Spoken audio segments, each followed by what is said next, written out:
Would you give us a little of the background of your involvement in why the legislation was structured as it was, and do you believe it fills the needs that we currently understand or you currently understand are there? Yes, I'd love to address those issues. The term 1 in 3,500 male children worldwide has been used for a very long time. The Parent Project Muscular Dystrophy has had questions about that.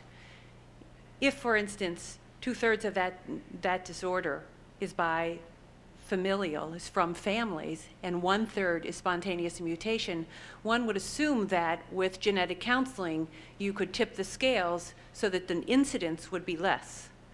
It doesn't occur to us that the incidence is less. So one of the questions that we would like the Center for Disease Control to approach or to ask is the incidence 1 in 3,500 accurate?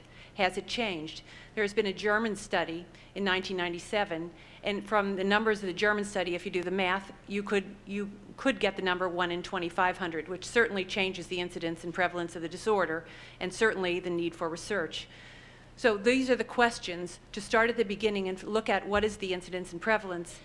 And finally, not finally, but in the process to look at the standards of care for these children and make them consistent across the board. When my sons were diagnosed, we visited 5 doctors in the course of the next 30 days. I must tell you that that is such a devastating blow that you're willing to try anything, go anywhere. And in those physicians we visited, and the same is true today, there is a wide degree of what might be appropriate in terms of these children. And perhaps it's related to the age of diagnosis and further, the mutation, the specific mutation of the child.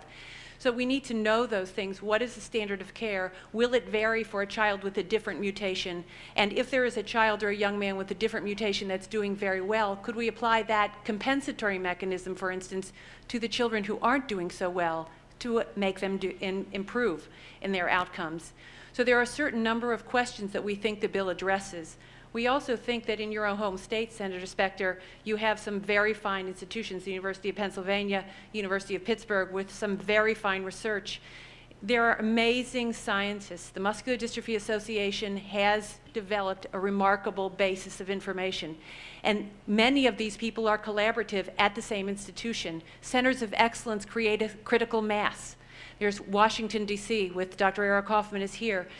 There are such critical masses that you could really isolate subsets of collaborators to do specific jobs to approach this systematically to improve the prognosis and lifespan of these young men, hence the bill. Thank you.